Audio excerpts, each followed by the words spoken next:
We're back with a trade deadline edition of Just Being Frank, and it's not just Frank, it's Mike as well. So it's Just Being Frank and Mike about the NBA. Why don't you just call it Mike's On? Change everything. I think that's copyright. I don't think we can use that. My bad. Senior NBA insider from Hoops Hype, Michael Scotto, joins us. And let's just dive right in here, guys. We just had a trade earlier today. Triple J adds another J. Jaren Jackson Jr. is now a member of the Jazz. I mean, look, for the Memphis Grizzlies, it's official. The rebuild is on. On top of that, the next thing all executives around the league are looking at is where is Ja Morant going? Because at this point, it's rebuild time. And for Utah, it's interesting that they got better now because they have a top 8 protected pick, and right now they have the 6th worst record. I don't know if they're going to be able to hold on to that pick. It's going to be interesting to see coming up, fellas. It's amazing about Memphis because you think about all the guys that they traded. They blame Dillon Brooks for everything that happened with Ja Morant. And then they traded Desmond Bane. Now they have Jaren Jackson Jr. The guy that's left is Ja Morant. Well, I'm not so sure there's a big market there for him. But I'll tell you what, for the Utah Jazz, and I've said this before, when Danny Ainge calls you up, hang up the phone. Because chances are you're going to lose that. You're going to lose that trade. And they had apparently a lot of free agent money, but they're not going to get those kind of free agents. I think for Utah, I think it's a great move. I thought they were going to make a swing for Austin Reaves, honestly. Now that changes the calculus a little bit for him. They tried to trade for him previously before that. So, like you said, Frank, it does change the dynamic a little bit going into the offseason for them. But they got better today for sure. Yeah. And Memphis now has 12 first-round picks over the next 7 years, and that only trails Oklahoma City Thunder and the Brooklyn Nets. And really quickly about that, so when they draft, you know what they have to hope? They can get a player as good as Jaren Jackson, as good as Desmond Bane, and as good as Dillon Brooks. And maybe Ja Morant as well. True, exactly, 100%. There you go. So let's move on now. Giannis Antetokounmpo, we talked about this last week when we were here. Is it smoke? Or is there some fire? Is it now or is it the off season? Days of Our Lives continues. Smoke or fire. I feel like we're in the log cabin at the Igloo or something. It's a little mixed depending on who you talk to. For the NBA executives that are talking to John Horst trying to get Giannis Antetokounmpo, they think it's more smoke than fire at the moment because, quite frankly, John Horst is asking for the moon and the stars. He wants all your team's picks, and if you don't have them, go get them. And he wants a rising young star that he can build around going forward. And right now, that's not necessarily out there from one team. It would have to be a multi-team deal. And in the summer, more teams are going to have picks available to really make that splash happen. How much of this is Giannis kind of pushing it with his agent, which that's what I tend to believe. But aren't the Bucks still, if they don't trade him, they're still going to be in a position where they can offer him, is it 270? 275. And that's going to be, I'll tell you right now, Frank. That's a lot of money to turn down. And he knows that that's going to be on the table from Milwaukee. Let's be clear. There's no way that Milwaukee's not going to want to offer that. They still want to keep him ideally. But again, this is the first time that they're listening and seeing what's out there. And don't you think they could be in a position where Giannis could be in a position where, which a lot of players now do, I'll take the money now. Yes. I'll worry about what team I go to next. And for Milwaukee, that might not be the worst scenario either.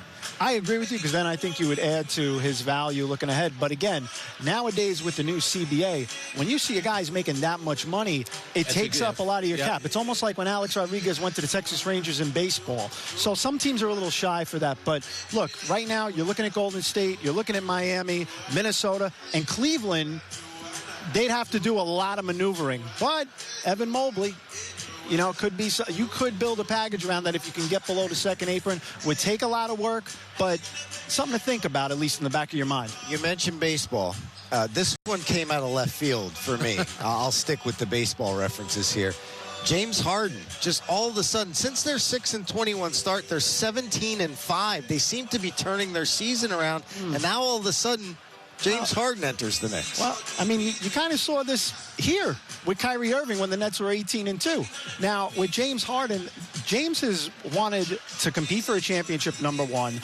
That's not happening at the moment right now, even though the Clippers have been doing great. Two, he's wanted a long-term commitment. And next year, he's got partially guaranteed money. He's got $13 million. Obviously, he would love to have that guaranteed and then looking ahead. So the Cleveland Cavaliers are in the mix here. Darius Garland's been hurt with toe injuries. And I think there's an understanding within that organization. They've got to get better because no one talks about this, but Donovan Mitchell is essentially in the same position as Giannis, where he has a player option after and can kind of start to dictate his future when they offer a contract extension. Because if he doesn't sign an extension, then the pressure's really on and the heat cranks up. I'm telling you right now, if I'm Cleveland, and so if I'm going to get Harden, because you're going to have to give him a 2-year deal, I'm going to make the trade. Harden right now is better than Darius Garland. First of all, he's bigger. He's got more experience than Darius Garland, and he plays all the time. You say what you want about Harden. The guy loves playing basketball. And the Nets, not to, open up some old wounds, they smoked Boston that year in the first round, and they smoked Milwaukee in the first 2 games, and he got hurt, then Kyrie got hurt. It would have been a much different outcome if not for the injuries, and that's one of the few times that Harden did get hurt. So if I'm Cleveland, you got to go for it now. That window opens and closes pretty quickly. They were a disaster in the playoffs last year with all those wins. I'm taking Harden if I'm them. You hit it on the head. Fellas, one other thing I would just point out quickly about Cleveland. When they made that trade for Keon Ellis and Dennis Schroeder, the antennas of league executives went up immediately because aside from having a backup plan for Darius Garland, there was always chatter about whether Darius Garland and Donovan Mitchell can fit. And now here we are on the precipice of potentially James Harden going to Cleveland. And when the fight breaks out in Cleveland, Dennis Schroeder will be the first guy throwing punches. Unlike last year when DeAndre Hunter got knocked to the ground, they all stood around and looked as like, oh, that looked like it hurt. When that against Indiana, because nobody wanted any part of Aaron Nesmith. At that point, I said, this ain't going to work for them, and it did. He's a dog. And all Schroeder needs is 19 more teams, and he can complete the cycle of the entire NBA. All right, really quick, guys. Last one. Domantas Sabonis, we know you have some info on him.